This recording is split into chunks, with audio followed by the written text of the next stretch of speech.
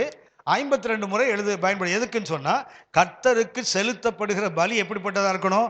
பழுதற்றது என்பதற்கு இந்த வார்த்தை பயன்படுத்துவாங்க. எத்தனை முறை பயன்படுத்துறாங்க? 52 முறை டாமிம் என்ற ஒரு வார்த்தை பயன்படும். அதுக்கு அர்த்தம் என்ன? அது பழுதற்றது, விதவுட் டிஃபெக்ட். இன்னொரு அர்த்தத்தை சொல்லுகிறேன், பிளேம்லெஸ், குற்றம் சாட்டப்படாதது.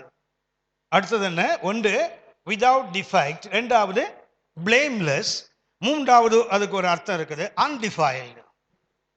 இந்த டாமிம் என்பதற்கு, அதாவது கர்த்தருக்கு ஒரு மிருகத்தை பலி செலுத்த வேண்டுமானால் அதுக்கு என்ன இருக்கணும்? டாமிம் என்ற வார்த்தை பயன்படுத்த. அதுக்கு அர்த்தம் என்ன? ஒன்று அது குறையற்றதாக இருக்க வேண்டும், இரண்டாவது அது குற்றமற்றதாக இருக்க வேண்டும், மூன்றாவது அது அசுத்தம் இல்லாததாக, அதாவது தீட்டுப்படாததாக இருக்க வேண்டும். அந்த பலிக்கு என்ன விசேஷம்னா, இதே வார்த்தை தான் ஊழியக்காரனுக்கும் வேதம் பயன்படுத்துது, டாமிம். இப்போ அங்கீகீனம் உள்ளவெல்லாம் போட்டிருக்கு பார்த்தீங்களா? இந்த வித்தவுட் டிஃபெக்ட் எதுக்குன்னு சொன்னா, யாருக்குது? பலிமிருகங்களுக்கு எப்படியோ அது எப்படி அசுத்தமானது, கர்த்தருக்கு பலி செலுத்தக்கூடாதோ, நசல் கொண்டது, ஊனமானது, குருடானது, இதெல்லாம் என்ன பண்ணக்கூடாது? கர்த்தருக்கு பலி செலுத்தக்கூடாது. அதே போல கர்த்தருக்கு பலி செலுத்துற வண்டி இந்த மூணு இருக்கக்கூடாது. ஒன்னு என்ன இருக்கக்கூடாது? Without defects. முதல்ல என்ன இருக்கணும்? குற்றமற்றவர்களாக இருக்க வேண்டும். பிளேம்லெஸ் என்றால் குற்றம் சாட்டப்படாதவர்கள். இது குற்றமற்றது. இது என்ன? குற்றம் சாட்டப்படாதது. நாம் இன்றைக்கு அநேக குற்றம் செய்வதில்லை, ஆனால் குற்றம் சாட்டப்படுகிறோம். குற்றம் செய்யாததாக இருக்கணும், விதவுட் டிஃபெக்ட். அடுத்தது என்ன? பிளேம்லெஸ். பிளேம்லெஸ் என்றால் என்ன? யாரும் விரல் நீட்டி இந்த அக்கிரமம் பண்ணன்னு சொல்லக்கூடாது. உங்களை என்ன கவனித்துக் கொள்ளுங்கள். ரோமர் 14ஆம் அதிகாரம் 18ஆம் வசனம் வாசிங்க. ரோமர் 14:18. ரோமர் 14ஆம் அதிகாரம் 18ஆம் வசனம். இவைகளிலே கிறிஸ்துவுக்கு ஊழியம் செய்கிறவன் எப்படிப்பட்டவனா இருக்கணும்? தேவனுக்கு பிரியனும், மனுஷரால் என்ன செய்யணும்? அதுக்கு அர்த்தம் என்ன? மனுஷன் குற்றம் சாட்டக்கூடாது. மனிதனால் மனுஷன் அவ்வளவு சீக்கிரமா அங்கீகரிக்க மாட்டான், கர்த்தர் கூட அங்கீகரிச்சிருவார். மனுஷன் என்ன செய்ய மாட்டான்? அவ்வளவு சீக்கிரம் அங்கீகரிக்க மாட்டான். ஆனா ஒரு ஊழியக்காரனுக்கு என்ன வேண்டும்? பிளேம்லெஸ். என்ன பிளேம்லெஸ்? அதாவது எப்படி சொல்லலாம்? வெறி பிடிச்சவனுங்கய்யா, கிறிஸ்தவ வெறியனுங்க. என்னுடைய பெரியப்பாவோட மகன், அவர் ஹிந்துவா இருக்கிறார். அவர் சொல்லுவாரு, இவங்கெல்லாம் தீவிரவாத கிறிஸ்தவங்க இவங்கெல்லாம். என் மனைவிக்கு அவர் தாய் மாமா வேணாம். என்ன பண்ணுவார்னா, அவர் பார்க்கும்போது தான் இவங்களுக்கும் அவருக்கும் இடிக்கும், ரெண்டுக்கும். எது சொல்லுவார்? நரகத்துக்கு தான் போவேன் நீன்னுவா ஒன்று. அவர் சொல்லுவார், நீங்களாம் தீவிரவாதி கிறிஸ்தவங்கள. கேத்தலிக்க பாரு, என்ன அன்பானவங்க பாரு. அவருக்கு கேத்தலிக்ஸ் ரொம்ப பிடிக்கும். ஏன்னா இங்கே பொம்மை அங்கேயும் பொம்மை இருக்குல்ல, இங்கேயும் பட்டை அடிப்பான், அங்கேயும் ஆஸ்வனஸே பட்டை அடிப்பாங்கல்ல. ஆனால் அவருக்கு ஒன்றும் பெரிய வித்தியாசம் இல்லை. சொல்லுவார், அவங்கள பாருங்க நல்ல ஜனங்க, நீங்களாம் தீவிரவாதி கூட்டம் அப்படின்னு அவர் என்ன பண்ணுவார்? அவர் பண்ணிட்டு இருப்பாரு. அவர் என்ன சொல்லணும்னா, நம்ம அங்கீகரிக்க மாட்டாங்க. ஆனால் நான் பொல்லாதவன் அவர் சொல்லக்கூடாது. ஆமென். என்ன சொல்லக்கூடாது? என்ன? கெட்டவன் சொல்லக்கூடாது, வெறியன் சொல்லலாம். இயேசுக்கு பைத்தியம் சொல்லலாம், இவனுங்க வெறி பிடிச்ச அப்படி சொல்லலாம்.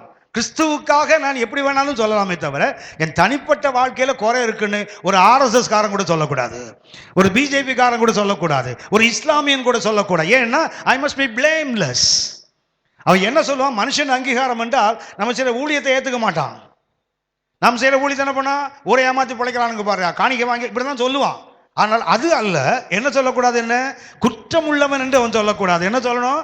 கிறிஸ்தவ வரியன் தாயா, ஆனா நல்ல மனுஷையா, அப்படி சொல்லணும். உங்களை என்ன அந்த அங்கீகாரத்தை தான் சொல்லுகிறார். அப்படின்னா உங்களுக்கு தெரியும் நினைக்கிறேன், scissors wife must be apart from சஸ்பீஷன் என்று சொல்வார்கள். ஒரு ரோமராயனுக்கு ஒருத்தி மனைவியா இருக்கணும்னா அவள் குற்றம் சாட்டப்படாதவளா இருக்க வேண்டும். Scissors wife must be apart from சஸ்பீஷன். எப்படி பண்ணக்கூடாது? ஒரு ரோமராயனுக்கு ஒரு மனைவியா வரான்னு வச்சுங்களேன், அவள் என்ன பண்ணக்கூடாது? இவ தவறாய் வாழ்ந்தவ, இல்லை அவள் வாழ்க்கை சரியில்லைன்னு சொல்லக்கூடாது. குற்றம் சாட்ட, அதை குற்றம் செய்தவள் அல்ல, குற்றம் சாட்டப்பட்டாலே அவள் மனைவியா இருக்க முடியாது. யோசித்து பாருங்க, ஒரு உலகத்து அரசனுக்கு மனைவியே குற்றம் சாட்டப்படாதவனா, உன்னதத்தின் தேவனுக்கு நீங்கள் ஒரு மனவாட்டியை நியமிக்கப்பட்டிருக்கோமே, நாம் குற்றம் சாட்டப்படலாமா? மறுபடியும் சொல்லுகிறேன், நம்ம மேல குற்றம் சாட்டினால் கிறிஸ்துவுக்காக உங்களை என்ன குற்றம் சாட்டலாமே தவிர, என்னுடைய பர்சனல் கேரக்டர், என்னுடைய தனிப்பட்ட குணாதிசயம், என்னுடைய தனிப்பட்ட வாழ்க்கையை பத்தி யாரும் என்ன சொல்லக்கூடாது? குற்றம் சாட்டக்கூடாது. அதுதான் டாமிங். மூன்றாவது என்ன? அன்டிஃபைல்ட். நான் யாரு? என்னை தீட்டுப்படுத்திக் கொள்ளாதவன். என்னுடைய பாவ காரியங்கள் என்ன செய்வேன், இணைத்துக் கொள்ளாதவன். அதுதான். அப்படின்னா ஒரு ஆசாரியனுக்கு, பலி பொருளுக்கு என்ன அர்த்தமோ அதே வார்த்தை யாருக்கும், ஆசாரியனுக்கும் அதுதான். ஆகவே நீங்கள் நானும் இன்றைக்கு பரிசுத்த தேவனுக்கு ஊழியம் செய்ய வேண்டுமானால் எப்படிப்பட்டவங்களா இருக்கணும்? ஒரு பரிசுத்தமான பலி எப்படி தேவனால் உங்களுக்கு தெரிந்த ஒன்றுதான். மல்கியால 2ஆம் அதிகாரத்தை வீட்டில் வாசித்து பாருங்க. கர்த்தர் சொல்வார், நீ கை இல்லாததை, கால் இல்லாததை, கண்ணு இல்லாத ஊனமானது எனக்கு கொண்டு வரிய, இதை உன்னுடைய அதிபதிக்கு கொண்டு போய் பாரு, அவன் என்ன செய்யறான் பாரு. இப்ப பாருங்களேன், ஒரு உருப்படாத ஒரு கிஃப்ட் எடுத்துட்டு அம்மாவை பார்க்க போனீங்கன்னு வச்சிங்களேன், எங்க போவீங்க? போவஸ் கார்டனுக்கு போனீங்கன்னா உங்களுக்கு சமாதி அங்கதான். அங்கதான் அம்மாவுக்கு இதையா கொண்டு வந்த, அப்படித்தானே வருவான் சண்டைக்கு. கர்த்தர் சொல்றாரு, உன் அதிபதிக்கு கொடுத்து பாரு, உன் முகத்தை பாப்பானா? கவனித்துக் கொள்ளுங்கள். ஒரு பலி மிருகத்துக்கே அவ்வளவு பரிசுத்தம் என்றால் பலியை செலுத்துகிற நீங்களும் நானும், நாம் யாரு? நீங்களும் நானும் ஒரு ஆசாரிய கூட்டம் மாத்திரமல்ல, பரிசுத்த ஜாதி. நம்முடைய இனமே என்ன இனம் தான்? பரிசுத்தம். அதுக்கு மேல இந்த இனத்துக்கு வேற பேர் கிடையாது. கிறிஸ்தவன் சொல்லுகிற, சீஷன் சொல்லுகிறோமே, அதுக்கு ஒரே ஒரு தகுதி என்ன தெரியுங்களா? ஆலயத்துக்கு ஒரே ஒரு பிரமாணம் தான். ஆமென். என்ன பிரமாணம்?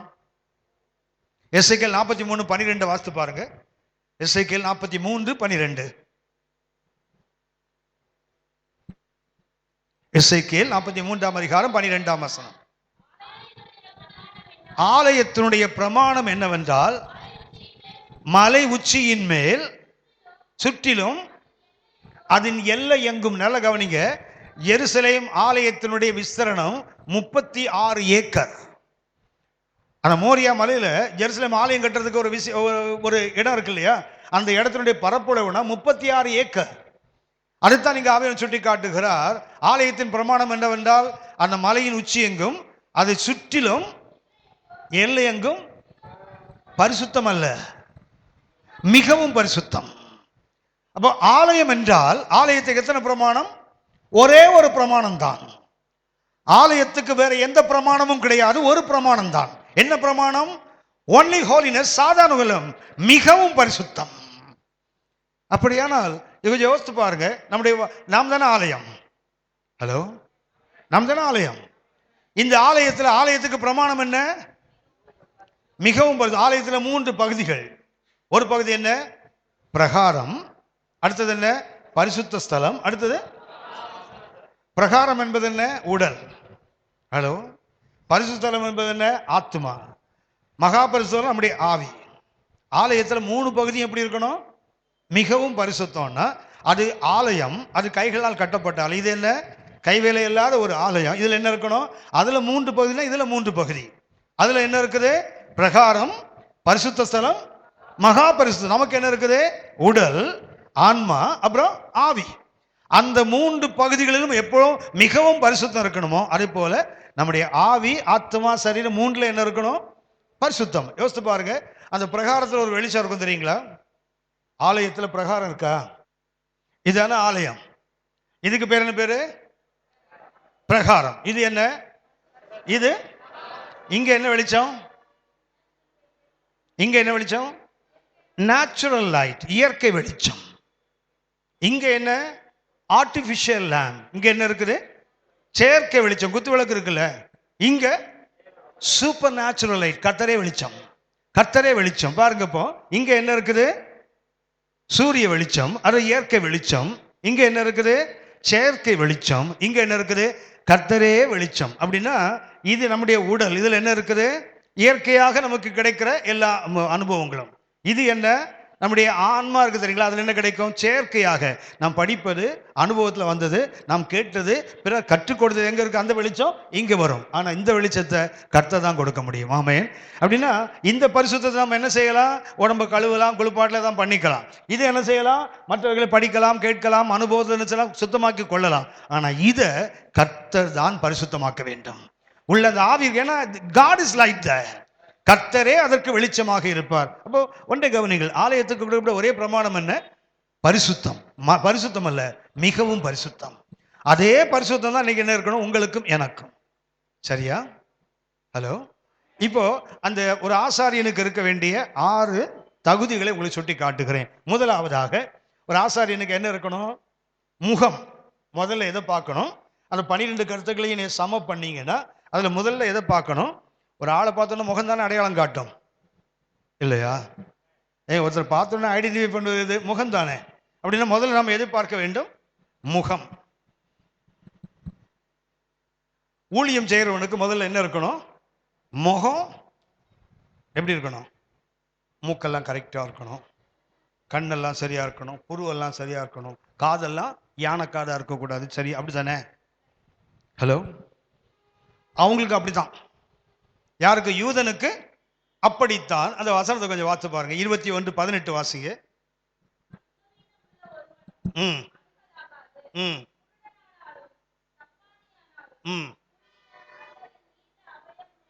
முதல்ல எதை கவனிப்போம்? குறுகின அல்லது நீண்ட அவயவம் முகத்துல. அது என்ன போட்டு நமக்கு தமிழ் எப்படி இருக்குன்னு சொன்னா, அதாவது குறுகின அல்லது நீண்டன்னா கை காலை கூட குறிக்கலாம்ல. குறிக்கலாங்களா? அந்த 18 வசனத்தை திரும்ப வாசிங்க. ம் ம் ம் என்ன அவயம் இருக்கக்கூடாது? குறுகின அல்லது எங்க, தலையிலேருந்து கால் வரைக்கும் இருக்குல்ல, எங்க. எபிரேய மொழியில் பார்த்தீங்கன்னா முகத்துல என்ன இருக்கக்கூடாது? நீண்ட. அது சரியா அர்த்தம் என்னன்னா பிளாட் நோஸ். இந்த குறுகின அவயம் போட்டிருக்கு தெரியுங்களா? அதுக்கு என்ன தெரியுங்களா? Flat nose. என்ன இருக்கக்கூடாது? சப்ப மூக்கு இருக்கக்கூடாது. Praise the lord. ஏம்மா நீ ஏம்மா மூக்கு அப்படி பண்ற? உனக்கு கொடமுழுகா விட பெருசா இருக்குது மூக்கு, நீ போய் கவனிங்க. அந்த பிளாட் நோஸ், அந்த குறுகின அவயவம் போட்டு தெரியுங்களா? அதுக்கு எபிரேய மொழியில் இருக்க வார்த்தை என்ன வார்த்தை? Flat nose. அப்படின்னு எதோடு சம்பந்தப்பட்டது? முகத்தோடு சம்பந்தப்பட்டது. எது என்ன இருக்கு? மூக்கு எப்படி இருக்கக்கூடாது? சப்பையாக இருக்கக்கூடாது. சரியா? அப்படின்னா நார்த் ஈஸ்டாலாம் கிட்டே போக முடியாது, இல்லை? சைனாக்காரன் ஜப்பான்காரன் கிட்டே போக முடியாது. சரி, போகட்டும். அது அந்த மாம்சத்தின் காலம். நான் அதை சொல்லிட்டு அதுக்கப்புறம் ஆவிக்குரிய வாழ்க்கை வந்துடலாம். முதல்ல என்ன? குறுகின அவயவம் என்றால் போட்டு பிளாட் நோஸ். அடுத்தது போட்டிருக்குது அந்த லாங் போட்டிருக்குங்களா, நீண்ட. அதுக்கு பார்த்தீங்கன்னா சூப்பர் ஃப்ளவர்ஸ்ங்கிற ஒரு வார்த்தை பயன்படுத்துவாங்க. நீண்ட என்பதற்கு சூப்பர். அந்த நீண்டங்கிற வார்த்தை, நீண்ட அவயவம் போட்டிருக்காங்க. அதுக்கு என்ன? சூப்பர் ஃப்ளூவஸ் என்ற ஒரு வார்த்தை. அதுக்கு அர்த்தம் என்னன்னு சொன்னா, நீண்ட. அது குறிப்பா எங்கன்னா நாக்கு மூக்கு ரெண்டையும் குறிக்கிறது. ஒன்று அந்த குறுகின அவயம் என்றால் பிளாட் நோஸ், சப்ப மூக்கு. அடுத்து என்ன போட்டிருக்குது? அதுக்காக சப்ப மூக்குன்னா மூக்கு எப்படி இருக்கக்கூடாது? இவ்வளோ நீளத்துக்கு வந்துடக்கூடாது. அதே நேரத்தில் நாக்கு, நமக்கு எது கட்டையா இருக்குதோ நாக்கு மாத்திரம் நீளமா இருக்குது. இதெல்லாம் பார்த்துருக்கீங்களா? நாக்கு வச்சு மூக்கை தொடுவாங்க, பார்த்துருக்கீங்களா? ஹலோ, அதுக்கு அர்த்தம் என்ன? மூக்கு நீளமா இருக்குது, நாக்கு நீளமா இருக்குது, ஈஸியா தொடுறாங்க. ஊழியத்துக்கு லாயக்கே இல்லாத ஆளுதெல்லாம். சரியா? இப்போ இல்லை, அந்த காலத்தில். நான் இப்போ சொல்ல, உங்களை சொல்லுவேன்னா நான். அந்த காலத்தில் என்ன இருந்தது? மூக்கு எப்படி இருக்கக்கூடாது? சப்பையா இருக்கக்கூடாது. மூக்கு எப்படி இருக்கக்கூடாது?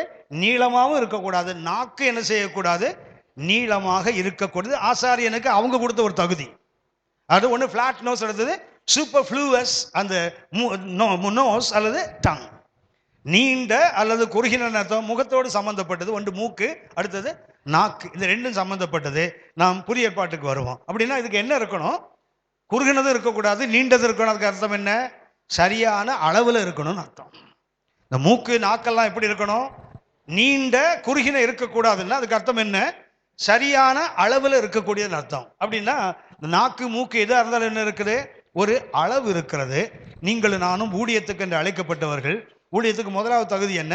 நம்முடைய முகம். முகம் என்பது என்ன? நம்முடைய ஐடென்டிட்டி, நம்முடைய அடையாளம். ஒரு உலகத்துக்கு மனுஷனை காட்டுவது எது? முகம் தானே. முகத்தை மறைத்து விட்டால் யாரும் தெரியாது தானே. கண் அப்படி கட்டிட்டாலே தெரியாதுன்றாங்க, புருவத்தை எடுத்துட்டாலே ஆள் தெரியாதுன்றாங்க, மொட்டை அடிச்சுட்டாலே தெரியல. அப்படியானால் முகம் என்பது என்ன? உங்களை என்னையும் இந்த சமுதாயத்துக்கு அடையாளம் காட்டுவார். என்ன இருக்கக்கூடாது? குறுகின அல்லது என்ன இருக்கணும்? சரியான அளவில் இருக்க வேண்டும். என்ன அளவு? எபேசியர் 4ஆம் அதிகாரத்தில் 3 அளவை குறித்து ஆவியானவர் சொல்லுகிறார். 4ஆம் அதிகாரம் 7ஆம் வசனம் வாசிங்க.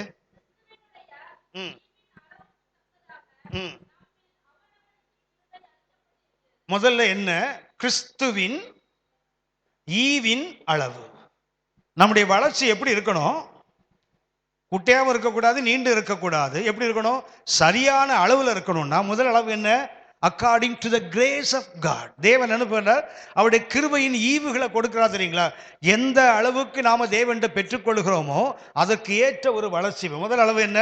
கிறிஸ்துவின் ஈவின் அளவுக்கு. நான் ஒன்றை எப்போதுமே நினைப்பேன், நியாய தீர்ப்புல ஒன்று நிச்சயமா நடக்கும். நமக்கு என்னென்ன வாய்ப்புகள் கிடைத்ததோ அதன் அடிப்படையில் நமக்கு நியாய தீர்ப்பு. வாய்ப்புகள் கிடைக்காத நிறைய பேர் இருக்கிறாங்க, வாய்ப்புகள் கிடைச்சவங்க நிறைய இருக்காங்க. எதன்படி நியாய தீர்ப்பு இருக்கும்?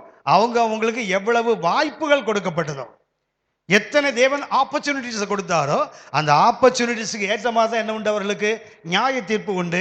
சும்மா எல்லாருக்கும் ஒரே மாதிரி நியாய தீர்ப்பு இல்லை. ஏன்னா அவனவனுடைய கிரியைகளுக்கு தக்கதான பலன் நான் அளிக்கும் என்னோட வருதுன்னு சொன்னார் இல்லையா?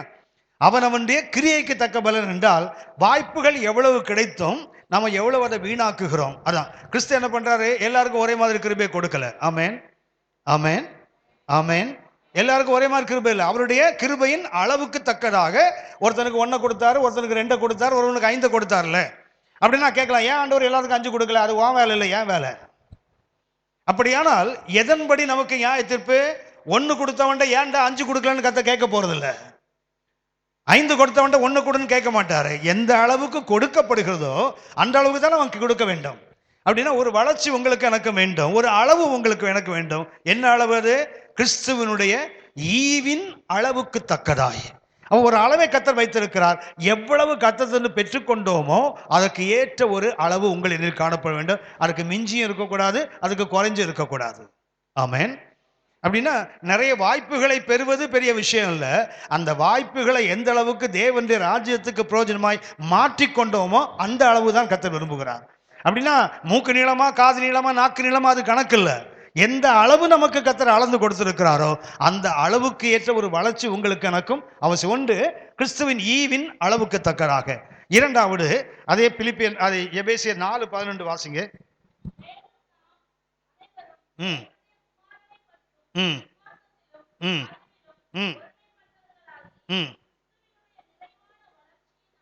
ரெண்டாவது அளவு பார்த்தீங்களா? கிறிஸ்துவின் நிறைவான வளர்ச்சியின் அளவு.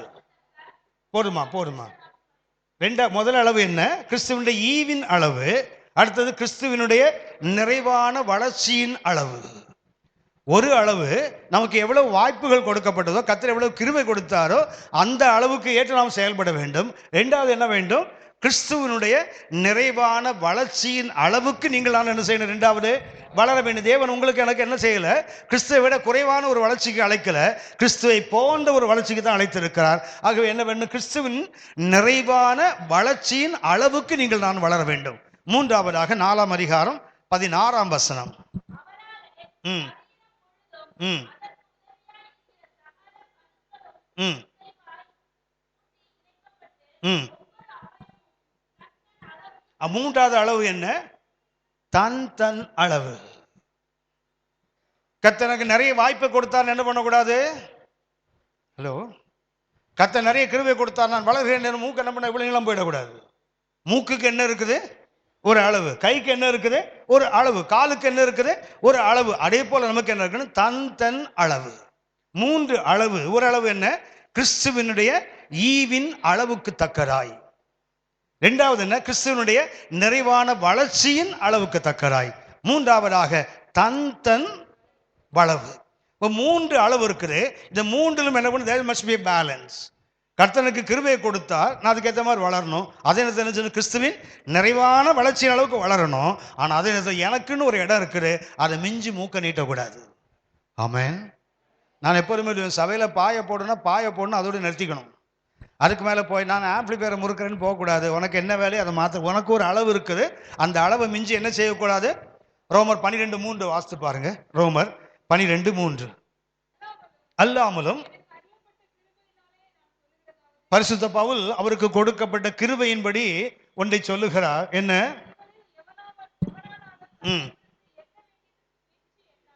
என்ன செய்யக்கூடாது? மிஞ்சி எண்ணாத.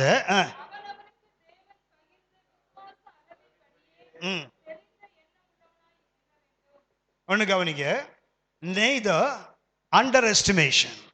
நீங்களும் நானும் என்ன பண்ணக்கூடாது? நம்மை குறைத்தும் மதிப்பிடக்கூடாது. அதே நேரத்தில் நான் ஓவர் எஸ்டிமேஷன். என்ன செய்யக்கூடாது? குறைத்தும் மதிப்பிடக்கூடாது, அதிகமாகவும் மதிப்பிடக்கூடாது. ஓவர் எஸ்டிமேஷனும் கூடாது, அண்டர் எஸ்டிமேஷனும் கூடாது.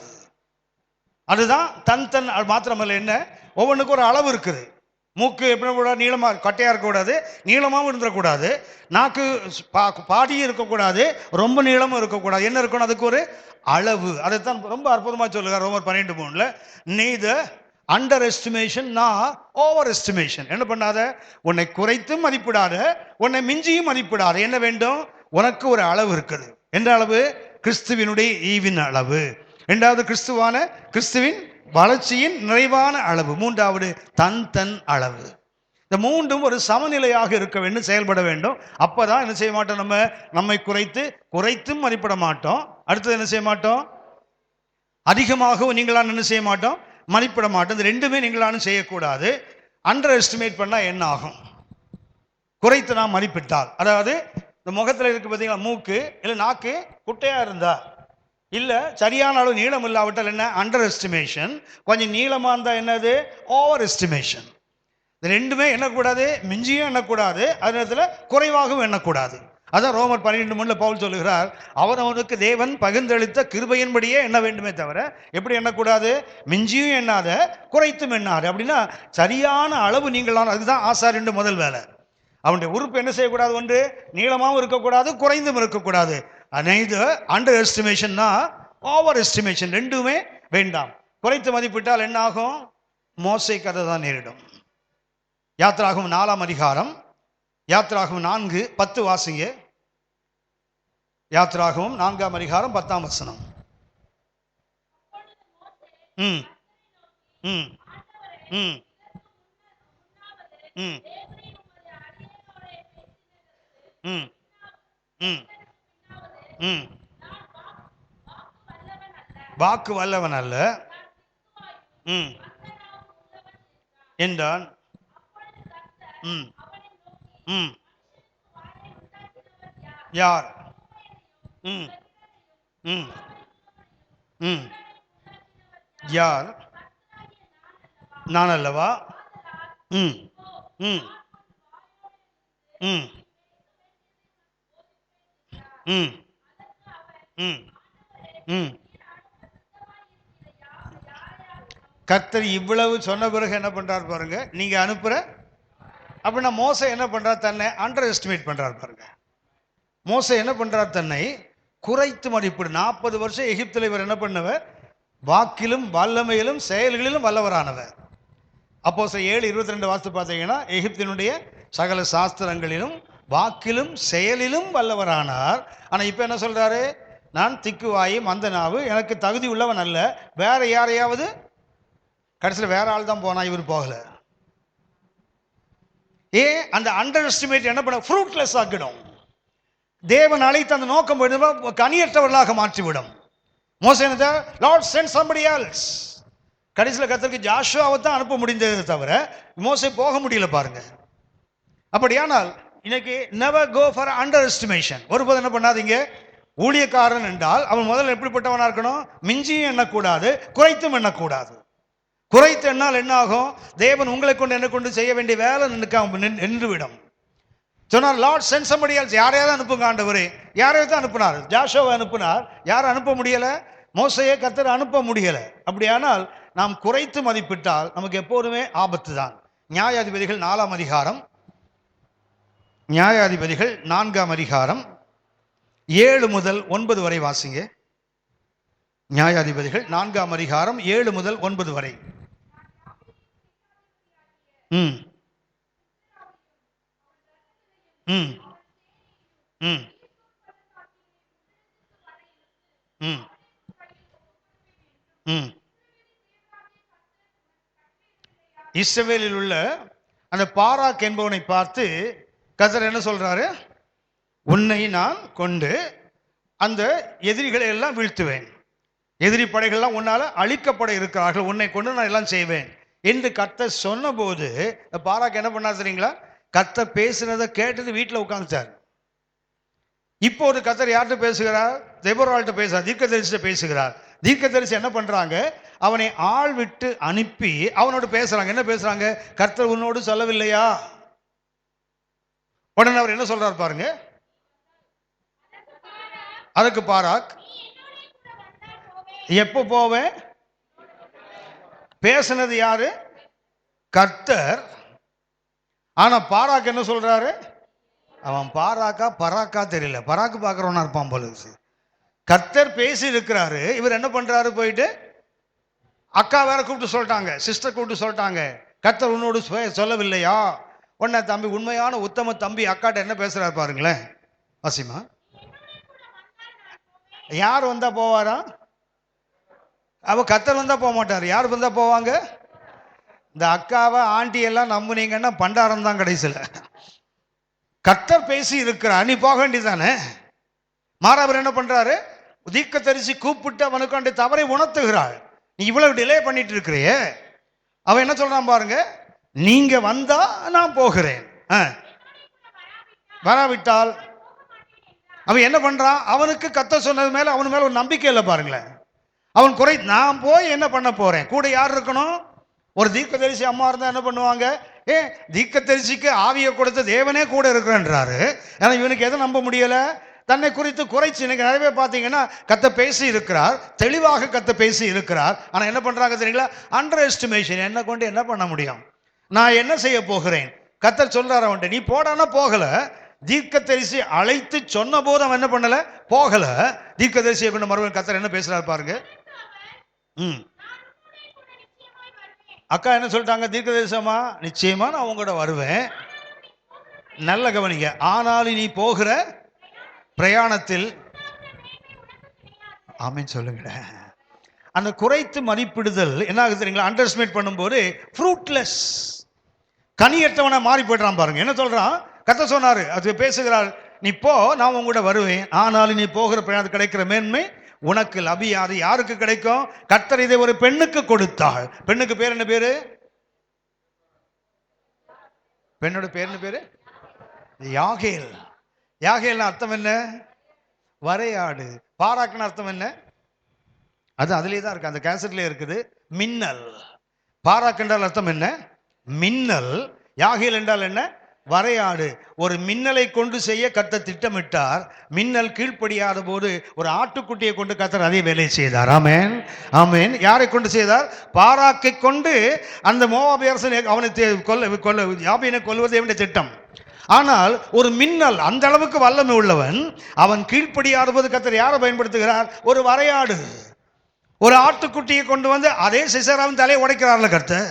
அப்படியானால் நம் தேவன் ஒரு கிருபை இருக்குது. he can use anybody. நம் தேவனால் யாரையும் பயன்படுத்த முடியும். ஏபிள் ஆர் நாட் ஏபிள், பலம் உள்ளவனோ பலனற்றவனோ உதவி செய்வதற்கு லேசான காரியம். கொஞ்சம் பேரை கொண்டாகலும் அநேக பேரை கொண்டாகலும் ரட்சிப்பது தேவனுக்கு லகுவான காரியம். அதனால என்ன செய்ய வேண்டும்? don't underestimate yourselves. உங்களை நீங்கள் என்ன பண்ணக்கூடாது? தாழ்த்து மதிப்பிட்டுக் கொள்ளாதீங்க. கர்த்தர் உங்களை கொண்டு செய்வேன்னு சொன்னா உங்களை கொண்டு தான் செய்வார். உங்களை கொண்டு கர்த்தர் நிறைவேற்ற முடியும். நமக்கு என்ன வேண்டும் தெரியுங்களா? நம்ம குறைச்சி மதிப்பிடுற அந்த எண்ணத்தை, நான் போய் என்ன பண்ண போறேன், நீங்க தான் வேணும். எங்கிட்ட ஒரு பைபிள் அறிவு இல்லையா? நீங்க தான் கர்த்தருக்கு வேணும். என்னால் அவங்கள மாதிரி அலங்காரமா ஜெபிக்க முடியல, நீங்க தான் கர்த்தருக்கு வேண்டும். எனக்கு பைபிள் தெரியாத, நீங்க தான் கர்த்தருக்கு வேண்டும். கர்த்தர் தான் பயன்படுத்துறாரு, நீங்களும் நானும் அல்ல. வேதாகமத்தை தலையில் இவ்வளவு தெரிஞ்சவெல்லாம் வீட்டுக்குள்ள உருப்படாம கிடக்கிறான். வேதத்தை தெரியாதவன் வேதத்தை எடுத்து அன்னைக்கு ஓட ஆரம்பிக்கிறான். கர்த்தருக்கு தேவை யார் என்றால் மண்டை பெருத்தவன் இல்ல, இருதயம் பெருத்தவர்கள். தேவனுக்கு எதையாக செய்ய வேண்டும் மனம் பெருத்தவர்கள் தான் கர்த்தர் தேடுறத, மூல அறிவு பெற்றவர்களை அல்ல. அப்படின்னா never go for underestimation. உங்களை குறித்து நீங்களே என்ன பண்ணாதீங்க? குறைத்து மதிப்பிட்டுக் கொள்ளாதீங்க. உங்களை கொண்டு கர்த்தர் மகத்துவங்களை செய்வார். ஆமென். சின்னவனை கொண்டு 1000 10,000 கர்த்தர் லேசான காரியம். never go for underestimation. இன்னொன்றை சொல்லுகிறேன். நியாயாதிபதிகள் 7ஆம் அதிகாரம் 6ஆம் அதிகாரம் 15ஆம் வசனம் வாசிங்க. நியாயாதிபதிகள். அதற்கு கிதியோன்,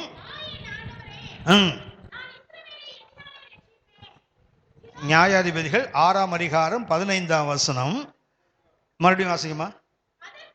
அதற்கு கிதியோன் இப்படியா சொல்லியிருப்பா?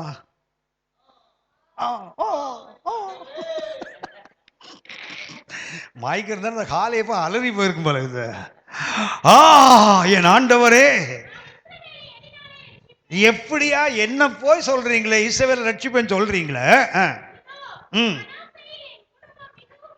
மனாசேல இந்த குடும்பம் என்ன சின்ன, அந்த கோத்திரமே சின்ன கோத்திரம்.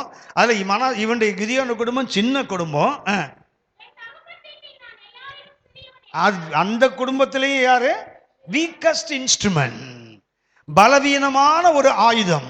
அப்படின்னா இன்றைக்கு நீங்க என்ன பண்ண, நம்மளை அண்டர் எஸ்டிமேட் பண்ணிக்கிறோம். யாரு, எங்க குடும்பம் என்ன, என் கோத்திரம் என்ன, என் குலம் என்ன, யார் ஒன்று அதை பார்க்க சொன்னா? கர்த்தரை தானே பார்க்க சொன்னாங்க. உங்க அப்பா தாத்தாவைய பார்க்க சொன்னாரு, இல்லை உன் படிப்பை பார்க்க சொன்னார், உன் பரம்பரையை பார்க்க சொன்னார், உன் ஊரை பார்க்க சொன்னார், உன் மொழியை எதை பார்க்க சொன்னாரு? அவரை தானே பார்க்க சொன்னாரு. சொல்லுவது யார்? வாசியம்மா, தொடர்ந்து வாசிங்கம்மா. ஏம்மா அதுக்கு முன்னாடி வசனத்தை வாசிங்கம்மா. இல்லைம்மா அதுக்கு முன்னாடி. அப்பொழுது கர்த்தர் கிதியோனை நோக்கி பார்த்து, அதுக்கு முன்னாடி பார்த்தீங்கன்னா எப்படி கூப்பிடுறாரு? பராக்கிரமசாலியே. எப்படிப்பட்டவர் இவரு? உனக்கு இருக்கிற இந்த பலத்தோட கர்த்தருக்கு இதுக்கு மேல பலம் வேண்டாம். Price the Lord. இப்ப எவ்வளவு பலம் இருக்குதோ அவ்வளவு பலத்தோடு போங்க, அது போதும். ஆமென், ஆமென். இன்னும் கொஞ்சம் பைசப்ஸ் எல்லாம் பெருசாக்கிட்டு, யாரை போல? சிம்சோனை போல தோல் அப்படி என்ன ஆகணும் அப்படின்னா கோட்டை சோறு கையில் வந்துடணும். Price the Lord. அப்படின்னா சிங்கம் அப்படி கீழே விழுந்துடணும். Price the Lord. அப்படி பிடிச்சா ஒரு 300 நிறைய பிடிச்சி கட்டிடணும். என்ன வேண்டும்?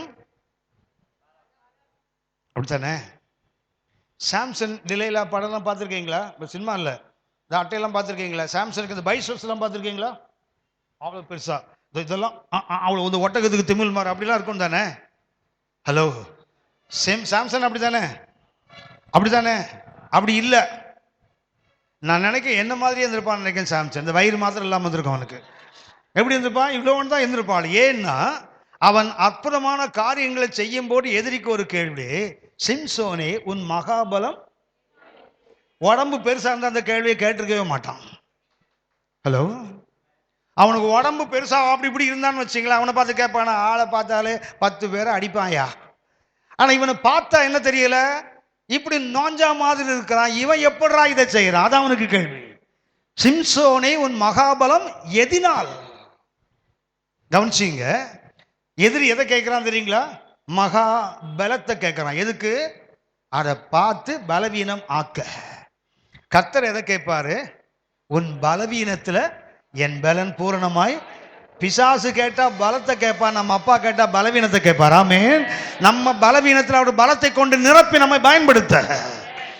எதிரி எதை கேட்பான்? நம்ம பலத்தை கேட்பான். எது பலமோ அதை அடிச்சிருவான், அவ்வளவுதான். நான் கர்த்தர் அப்படி இல்லை, எதை கேட்க மாட்டாரு. எனக்கு ரொம்ப ஆச்சரியமான ஒரு விஷயம் என்னன்னா, ஒரு கை சூம்பின மனுஷன் எங்க உட்கார்ந்துருக்கான்? தேவாலயத்தில் உட்கார்ந்துருக்கான். உட்கார்ந்துருக்கானா? உட்கார்ந்துருப்பாங்க, விடுங்க அவனை உட்கார. உட்கார்ந்துருந்தான்ல, அவன் எங்க உட்கார்ந்துருப்பான் தெரியுங்களா? செவுரு ஓரமா.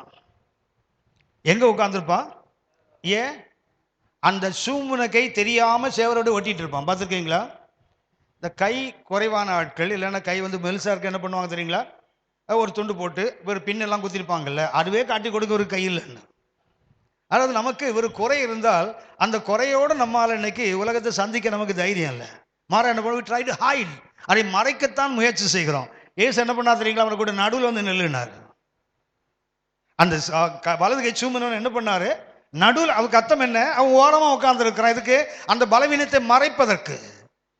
ஸோ கர்த்தர் என்ன சொல்றாரு? லெட் எவரிபடி சீ. வந்து நில்லு, ஒவ்வொருத்தரும் பார்க்கட்டும், உன் பலவீனத்தை பார்க்கட்டும். ஏன்? உன் பலவீனத்தை என் பலத்தால் நிரப்ப போகிறேன். ஆமென்.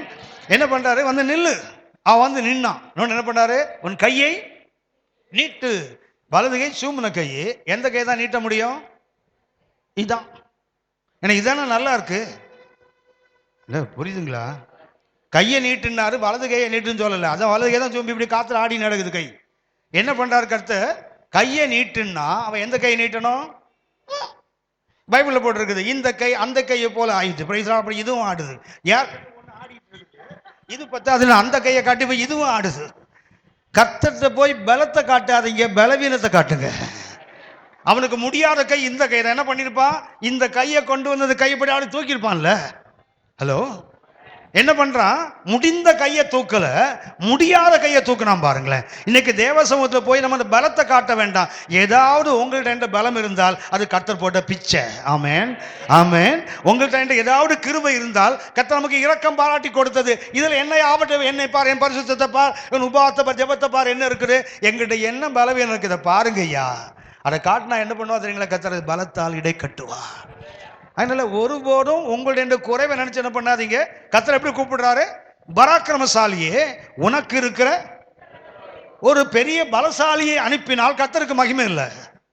1 கொரிந்தியர் 1:26 வாசித்து பாருங்க. சகோதரரே, நம்முடைய அழைப்பை பாருங்கள். நம்மில் அநேகர் யார் இல்லை? ஞானிகள் இல்லை, அநேக பிரபுக்கள் இல்லை, அநேக பலவான்கள் இல்லை. ஞானிகள் வெட்கப்படுத்த தேவன். இங்க இருக்கிறதெல்லாம் பைத்தியம். Price the Lord. நிறைய பைத்தியங்களுக்கு ஒரு பைத்தியம் நின்று பிரசங்கம் பண்ணி பாருங்களேன். என்னன்னா, தேவனுக்கு பைத்தியமாய் தோன்றுகிற பிரசங்கத்தினாலே விசுவாசிகளை ரட்சிப்பது தேவனுக்கு பிரியமா. Price the Lord. ரொம்ப எலக்வெண்டா, ரொம்ப வாக்கு வன்மை திறமையோடு அப்படி இந்த வேதம் இதெல்லாம் புரட்டுறதை காட்டிலும், ஏசு என்ன ரட்சித்தாரியா, நான் பாவியா இருந்தையா, கர்த்தர் என்ன மாத்தினாரியா, இது ஜனங்களை மாற்றிவிடும். ஏன்னா நம்முடைய அழைப்பு என்ன? ஞானிகளை வெட்கப்படுத்த தேவன் யாரை தெரிந்து கொண்டார்? உள்ளவைகளை வெட்கப்படுத்த, பலவான்களை வெட்கப்படுத்த கர்த்தர் பலவீனரை தெரிந்து கொள்கிறார். ஆமென். அப்படின்னா தேவ சமூகத்தில் போகும்போது டோன்ட் ஷோ யுவர் ஸ்ட்ரெங்த், பலத்தை காட்டாதீங்க. மாற என்ன பண்ணுங்க? ஆண்டவரே பாருங்க ஐயா, பாட்டு பாடுறோம், பாருமென் தந்தையே உள்ளத்தின் அலங்கோலத்தின் பாடுறோம்ல, அலங்காரத்தில் இல்லை. நம்மகிட்ட என்னதான் இருக்குது? எப்படி இருக்கிறோமோ அப்படியே கர்த்தர்ட்ட ஒப்பு கொடுப்போம். கர்த்தர் சொல்றாரு, பராக்கிரமசாலியே, உனக்கு இருக்கிற இந்த பலத்தோடு போ, உன்னை அனுப்புகிறவர். கவனிங்க, நாம் என்ன செய்வோம் தெரியுங்களா? இன்றைக்கு நாம் இருக்கிற பலவீனமான நிலையை பார்ப்போம். கர்த்தர் எப்படி பார்ப்பார் தெரியுங்களா? நாளைக்கு நாம் என்னவாக இருக்க வேண்டும் என்று கர்த்தர் திட்டம் வைத்திருக்கிறாரோ அதைத்தான் பார்ப்பார். ஆமென். இன்றைக்கு நாம் இருக்கிற பலவீனத்தை கர்த்தர் பார்க்கறது இல்ல. நாளைக்கு நான் என்னவா இருக்க வேண்டும் என்று தேவன் உலக தோற்றத்துக்கு முன்னமே ஒரு திட்டத்தை வைத்திருக்கிறாரோ அப்படிதான் என்ன பார்ப்பார். நாம் நமது குறைவை பார்ப்போம், கர்த்தர் நமது நிறைவை பார்க்கிறார், நம்மை குறித்த தேவ திட்டத்தை பார்க்கிறார். ஆகவே never go for underestimation. ஒருபோதும் உங்களை குறித்து என்ன பண்ணாதீங்க, குறைத்து மதிப்பிட்டுக் கொள்ளாதீர்கள். உங்களுக்குள்ள மகத்துவத்தை கர்த்தர் வைத்திருக்கிறார். ஆமென். இந்த மண்ணான பாண்டத்துக்குள்ள என்ன இருக்குது? தேவனுடைய மகத்துவங்களை பெற்றிருக்கிறோம். நம்மளுக்கு இது ஒரு மண் பாத்திரம் தான், ஆனால் உள்ள என்ன இருக்குது? தேவனுடைய மகத்துவங்களை பெற்றிருக்கிறோம். ஆகவே நெவர் underestimate yourselves. உங்களையே நீங்கள் என்ன பண்ணாதீங்க, ஒன்றுக்கும் உதவாதவன் சொல்லாதீங்க. ஒன்றுக்கும் உதவாதவர்கள் கர்த்தருடைய சபையிலும் கர்த்தர் ராஜ்யத்தில் ஒருத்தர் கூட கிடையாது. எந்த நிலையில் இருந்தாலும் கர்த்தருக்கு நீங்களாம் பயன்பட முடியும். ஆமென். நீ படுக்கையை விட்டு எழுந்திருக்க முடியலைனாலும், எனக்கு ஒரு அம்மாவை தெரியும், தாம்பரத்தில் எங்கள் சர்ச்சில் இருந்தாங்க. சண்டே வர்றதுக்கு அந்த அம்மாவை அவங்க 3 பொம்பளை பிள்ளைங்க, திருமணமாகி அவங்களுக்கெல்லாம் பிள்ளைகள் இருக்காங்க. அம்மாவை என்ன பண்ணுவாங்க, எனக்கு 85 வயது, நடக்க முடியாது, மெதுவாக அப்படி காரில் வச்சு சபைக்கு முன்னாடி வந்து மெதுவாக சர்ச்சுக்குள்ளே கூப்பிட்டு வந்துடுவாங்க. அந்த அம்மாவுக்குன்னு பின்னாடி ஒரு சேருக்கு தனியாக வச்சுருப்பாங்க, அதில் வந்து உட்காந்து அப்படியே இருப்பாங்க. என்ன பண்ணுவாங்க தெரியுங்களா? சண்டே மெசேஜ் கேட்டு வீட்டுக்கு போயிடுவாங்க இல்லையா? அப்போது இன்லேண்ட் தான் ரொம்ப இந்த போஸ்ட் கார்டு இப்போ ஜெராக்ஸ் எல்லாம் கிடையாது, கையில் தான் எழுதணும். 10 அந்த கார்டை படுத்துக்கிட்டே எழுதி அவங்க ரிலேட்டிவ் 10 பேருக்கு அந்த மெசேஜ் அனுப்பிடுவாங்க.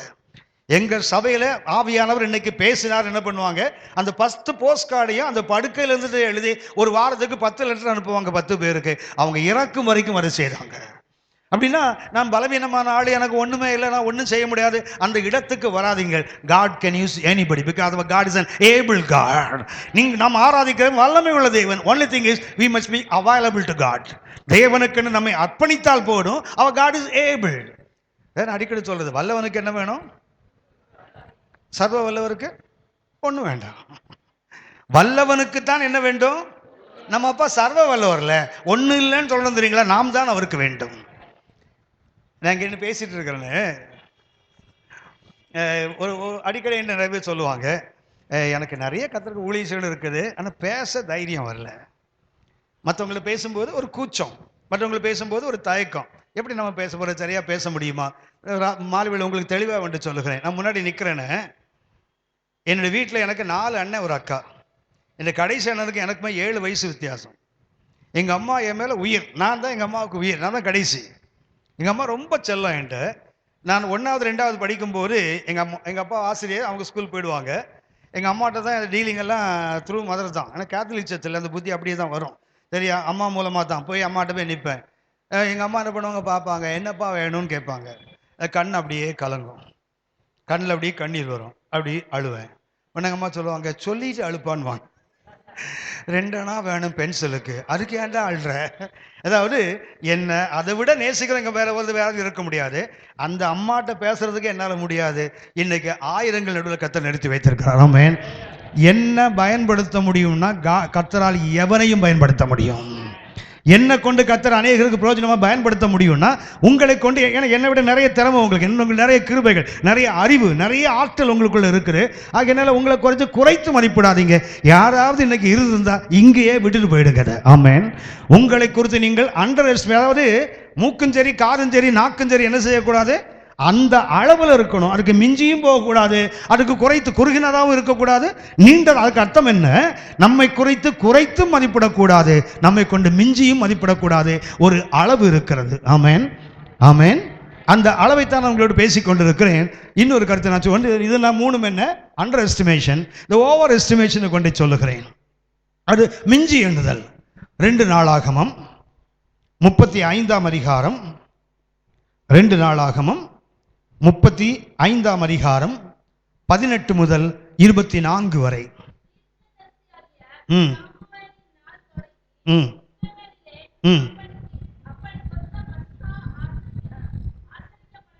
யாரவன்? யோசியா என்ற யூதாவின் ராஜாவின் நாட்கள்ல ஒரு பஸ்கா ஆசரிக்கப்பட்டது.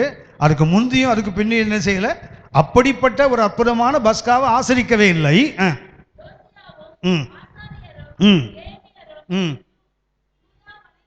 ம் ம் ம் ம் ம் ம் இஸ்ரவேல் ராஜாக்கள் காலத்தில் ஒருவனும் அப்படி ஆசரிக்கவில்லை.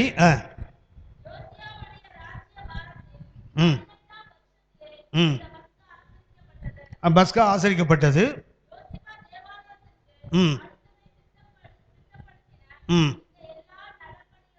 ம் ம் ம் நல்ல கவனிங்க.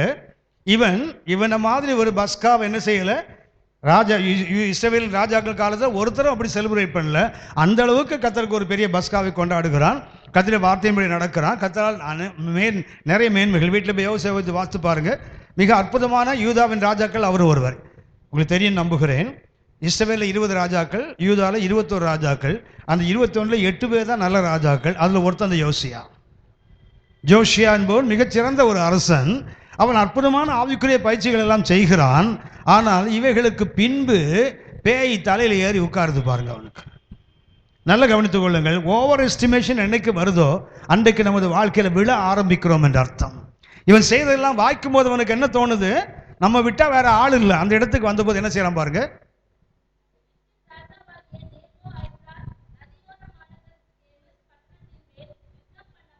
என்னம்மா என்ன வாசித்தீங்க?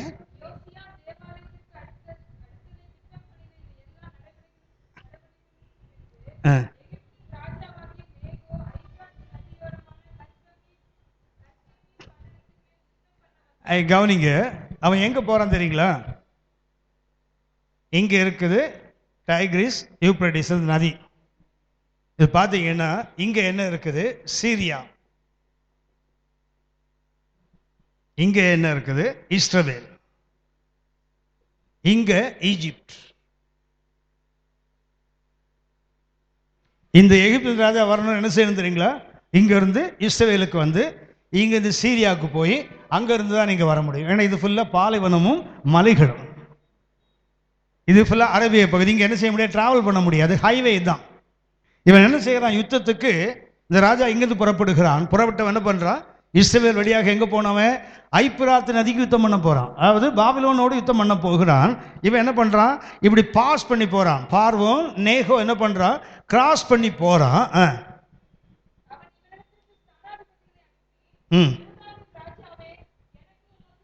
என்ன பண்றான், யுத்தத்துக்கு போறான். அவன் வேற யுத்தத்துக்கு போகிறான். யோசியா என்ன பண்றான் தெரியுங்களா, யுத்தத்துக்கு புறப்பட்டு அவனுக்கு எதிர போய் நிற்கிறான்.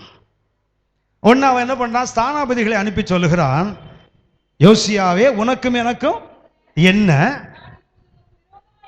நான் எங்க வரல, உன்னோடு சண்டை போட வரல, உன்னை தாண்டினா யூப்ரட்டிஸ் போறேன் யுத்தத்துக்கு. பாபிலோனுக்கு யுத்தத்துக்கு போகிறேன், ஈஜிப்ட்ல இருந்து இப்படி போக முடியாது. ஆகவே என்ன பண்றான், இந்த நாடு வழியாக கடந்து போகிறான். என்ன பண்றான், உன் கூட நான் யுத்தத்துக்கு வரல, நான் ஐப்பிராத்துக்கு போகிறேன்.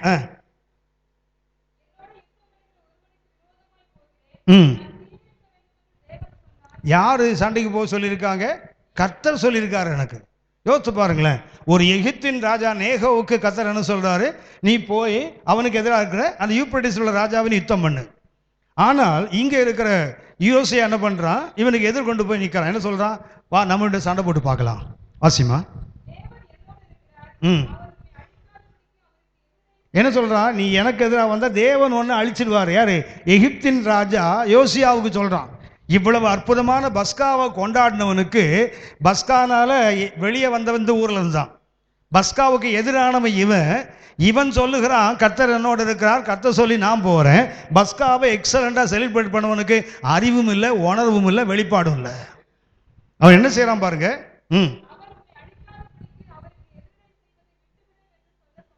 சொன்னான். என்ன பண்றாரு யோசியா உடனே, ஏன்னா செய்ததெல்லாம் வாய்க்குது இல்ல, அவர் செய்வதெல்லாம் நடக்குது இல்ல, ஒரு பெரிய ஒரு ஹீலிங் குருசைடை நடத்திட்டார்ல, ஒரு பெரிய செமினாரை நடத்திட்டார்ல, இப்போ என்ன இருக்குது, தலை உச்சக்கட்டத்தில் இருக்கு. ஆக என்ன செய்கிறார், அவன் முகத்தை திருப்பாமல் செவி கொடாமலும் எப்படி போறான் பாருங்களேன். அவன் யுத்தத்துக்கு வராதன்னா இவன் என்ன பண்றான், வேஷம் மாறி அவ்வளவு திமிரு. என்ன இந்த பார்வன், என்ன இந்த நேகோ, என்ன நான் செய்வதெல்லாம் வாய்க்குது, நான் பெரிய ஆவிக்குரிய மனுஷன், நான் போய் என்ன செய்ய முடியும்னால என்னை வீழ்த்த முடியும்னு என்ன பண்றான், வேஷம் மாறி அவன்கிட்ட சண்டைக்கு போறான். என்ன பண்ணிட்டானுங்க அவனுங்க, யோசியா ராஜா மேல அம்பை எய்தார்கள்.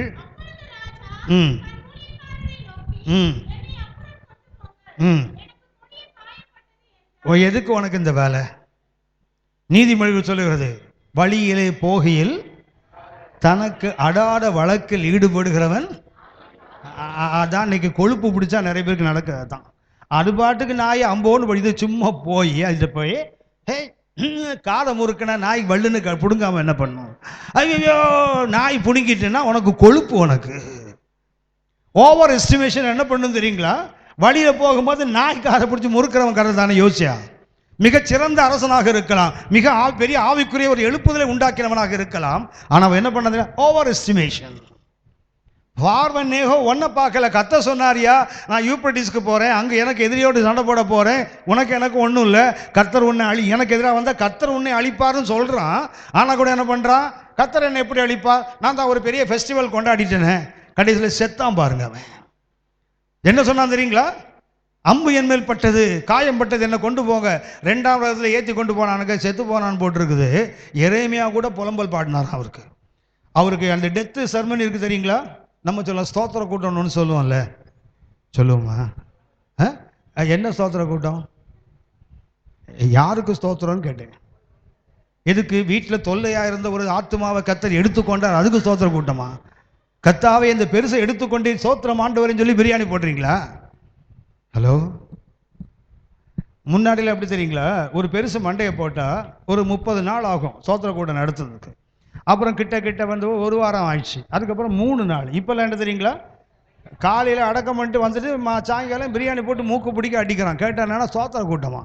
இன்னும் கொஞ்ச நாள் கழிச்சு பார்த்தீங்கன்னா, எங்கள் அப்பா நாளைக்கு சாக போகிறார், இன்னைக்கு ஸ்தோத்திர கூட்டம் நடத்திடுவான். நம்ம செத்த பிறகு நடத்துறது போய் சாகிறதுக்கு முன்னாடியே சொல்லிடுவான், நாங்கள் ஸ்தோத்திர கூட்டம் நடத்துகிறோம். என்னுடைய மனைவிக்கு இந்த ஸ்தோத்திர கூட்டம் ரொம்ப பிடிக்கும். அவன் என்கிட்ட சொல்லுவா, எப்பா நான் உங்களுக்கு முன்னாடி செத்தானா எனக்கு ஸ்தோத்திர கூட்டம் நடத்துங்க, ஆனால் எனக்கு முன்னாடி நீங்கள் செத்தா நான் நடத்தேன்னா உங்களுக்கு பிடிக்காது தான் நடத்த மாட்டேன், ஆனால் நான் செத்தா நீங்கள் நடத்தினா, நீ செத்தனா கண்டிப்பாக நடத்த மாட்டேன். யாருக்கு ஸ்தோத்திரம் பண்ணுறான், எதற்காக? அவன் என்ன பண்ணுறான், அவன் சில படையில போட்டு சில பொங்கலை போட்டு அவன் சாமிக்கு வைக்கிறான்ல, நீ என்ன பிரியாணி போட்டு யாருக்கு வைக்கிற? மூட நம்பிக்கைகள், அதாவது உலகத்தில் மாத்திரம் இல்லை, ஒரு சாதாரண சபைகள் இல்லை, ஆவிக்குரிய சபைகளில் கூட இன்னைக்கு அது இருக்கிறது. செத்தா ஸ்தோத்திர கூட்டம் எங்க பைபிளில் போட்டிருக்குது, மரித்தவனுக்கு ஒன்றும் இல்லைன்னு போட்டிருக்குது. நம்ம விடாம ஸ்தோத்திர கூட்டம் நடத்துறோம். அப்படின்னா கேத்தலிக் வந்து ஒரு பாட்டு பூசை நடத்துறான்ல, அதுக்கு நமக்கு என்ன வித்தியாசம்? அவன் ஒரு பாட்டு பூசை நடத்தி என்ன பண்றான், ஹை மாஸ் நடத்தினா மேலே போயிடுவான்னு ப்ரமோட் பண்றான்ல. நீங்களும் நானும் என்ன செய்கிறோம்? யாரு துக்கம்? செத்தவனுக்கு யாருக்கு துக்கம்? யோசித்து பாருங்க. செத்து 2 நாளைக்கு அப்புறம் அல்றானா பாருங்களேன். சாகிறதுக்கு முன்னாடி சொல்லுவான், செல்லம் நீ செத்தன்னா நான் அப்படியே செத்துருவேண்டியும்பாடு.